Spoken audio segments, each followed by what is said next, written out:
Pinalutang ni former Senator Trillanes na anytime from now maaari nang ulihin ng International Criminal Court o ICC si Tatay Digong o si Presidente Digong Duterte sa kanyang crime against humanity o ang kanyang operasyon tokhang sa kanyang drug watch nung kanyang panahon.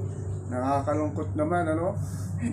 78 years old na si Tatay Digong, tapos sa ganitong paraan ng politika na sinasabi weather lang, nanungkulan siya ng 6 na taon sa ating inang bayan. Pagkatapos nito, ito naman yung mga kanyang kalaban sa politika ay sinusulong via ICC na maaari na siyang hulihin.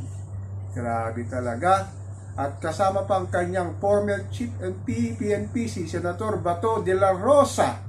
Saan kaya patutungo itong panibagong yugto ng kabanata ni Tatay Digong sa tinagal-tagal niyang nanungkulan sa ating inang bayan at magmula pa sa kanyang pagiging mayor ng Davao City. Ngayon naman ay sinusulong ng kanyang mga kalaban sa politika ang kanyang pag-aresto ng ICC. Grabe talaga sa ating inang bayan talaga, no? Pag ikaw ang nakaupo, maaari mong gawin ang dapat gawin para mapaganda mo ang iyong inang bayan para lang kay Juan Pasang Cruz. Tapos ngayon naman siya naman ang sinasalang na para hulihin daw sa kanyang mga nagawang kasalanan sa kanyang drug watch na maaring maraming collateral damage ang nangamatay dahil sa mga hindi kasamang mga tao, lalo na yung mga napagbintangan lang na mga under ng kanyang administrasyon, lalo na sa mga drug problem sa ating mahal na bayan. Ito naman, sinusulong talaga nila na maaari na siyang ikulong. Ang tanong lang kailan at saan siya ikukulong?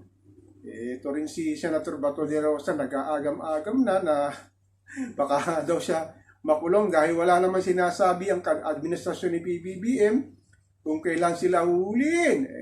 Ganun talaga ang buhay sa ating politika, weather lang. Matapos kang maglingkod para sa inang bayan, ito naman ang kanilang mga kalaban na wala akong ginawa para mabigyan daw ng katarungan ang mga biktima ng nangyaring karumal-dumar na crime against humanity, lalo na sa drug watch ni PRRD.